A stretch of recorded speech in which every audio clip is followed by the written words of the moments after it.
ابھی کچھ لوگ باقی ہیں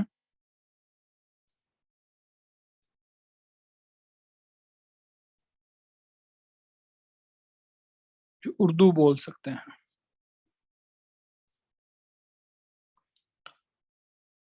شیراں دی تشریح دے وچ، شیروں کی تشریح کے اندر آپ لوگوں نے کسی طرح سے ان 4 شیروں میں سے کوئی 2 شیر فٹ کر کے آنے. تشریح کا مزہ یہ ہوتا ہے اس میں کریٹیوٹی ہوتی ہے. تشریح کا مزہ یہ ہوتا ہے کہ اس میں کریٹیوٹی ہوتی ہے. when there is creativity تو کریٹیوٹی کی وجہ سے آپ بات کو کسی بھی جانب موڑ سکتے ہو، کسی بھی جانب موڑ سکتے ہو. مثلا آپ کو کوئی شعر مل گیا، وہاں پہ غالب کا شعر تھا، تھوڑا مشکل تھا، تو آپ کہہ سکتے ہیں کہ غالب کی زبان شستہ اور عام لوگوں کے لیے نافہم قابل نافہم ہوتی ہے، اس طرح کوئی بھی لفظ یوز کر کے، استعمال کر کے. تو پھر اس کے اندر آپ کہہ دیں گے کہ جو نا اردو ہے جس کا نام یہ نہیں کھیلا داغ یاروں سے کہہ دو کہ آتی ہے اردو زبان آتے آتے داغ کے بقول داغ. اس سے کیا ہو جائے گا، یہ جو 4 شعر ہے نا، یہ میں نے آپ کو جو بھی تھوڑی دیر پہلے ایک بڑی بلو دی بیلٹ حرکت بتائی ہے کہ ہم نے ایگزامینر کی محرومی کے ساتھ کھیلنا ہے، تو وہ ان 4 سے کھیلنا ہے. لیکن یہ ہے کہ ہمیں نمبر چاہیے، تو ہم اس کے لیے حرکت کرنے کو تیار ہیں. میں نے اسلامیات میں آپ کو بتایا تھا کہ جو CSS PMS اسپائرنٹ ہوتا ہے اس کا مذہب کیا ہوتا ہے، مقابلے کا امتحان. اور اس میں سے سب سے افضل وہ ہے جس کے نمبر اچھے ہیں. کوئی فرق نہیں ہے اس کے اندر. آپ یہ کہیں کہ جو ہے نا تقوی، پرہیزگاری، ایتھکس، مورالٹی، کوئی چیز نہیں. جس کے نمبر اچھے ہیں وہ سب سے افضل ہے. اور نمبر اچھے لینے کے لیے آپ کو یہ والی حرکتیں کرنی پڑتی ہیں جو میں نے آپ کو بتائی. ٹھیک ہے جی. تو یہ تو جنرل سا اس کے شاعری کے اندر ہو گیا کہ کسی طریقے سے اردو زبان کے اوپر یہ 4 تو شعر میں نے بتا دیے ہیں. تو کوئی اور بھی اگر آپ کو اردو زبان سے متعلقہ شعر مل جائیں تو کوئی ایک آدھا شعر آپ نے اس میں ڈال کے آنا ہے تاکہ جو ہے آپ کے کیا ہو جائے، باقی لوگوں سے تھوڑی سی وہ ہو جائے. اور اس کو کٹ والے مارکر کے ساتھ خوبصورت طریقے سے لکھنا ہے. یہ دیکھو جیسے میری رائٹنگ ہے، اچھی رائٹنگ یہ کنسیڈر ہوتی ہے. رائٹنگ پہ اپنے کام کریں. پین پکڑنے کا طریقہ اردو میں ڈفرینٹ ہوتا ہے. انگلش میں ہم یوں پین پکڑتے ہیں تو یوں لکھ رہے ہوتے ہیں. اردو میں ہم تھوڑا سا ترچھا پین پکڑتے ہیں تاکہ ہمارے لفظ بڑے آئیں اور خوبصورت آئیں. اردو کا جو قلم ہوتا ہے وہ بھی ڈفرینٹ ہوتا ہے. آپ لوگوں نے اگر بچپن میں تختی لکھی ہے تو ہم لوگوں نے تو کچھ عرصہ لکھی تھی. اچھا جی، یہ ہو گیا آپ کا. اب آئیں شاعروں پہ. شاعر کون کون سے تیار کرنے ہیں؟ شاعر میں پہلے انلسٹ کر دیتا ہوں. پرانے شاعروں میں سے آپ نے میر درد دیکھنا ہے. نمبر 2 پہ آپ نے میر تقی میر دیکھنا. نمبر 3 پہ آپ نے مرزا نوشا اسد اللہ خان غالب.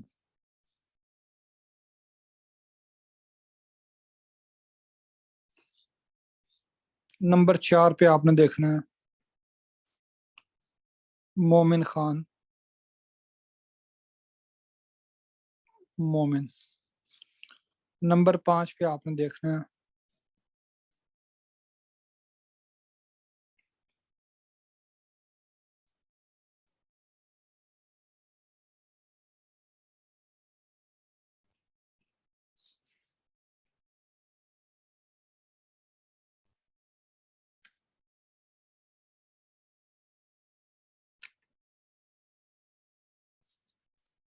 نمبر 7 پہ آپ نے دیکھنا ہے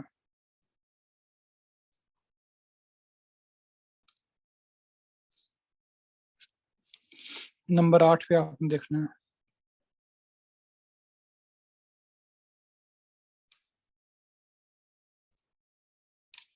فیض احمد فیض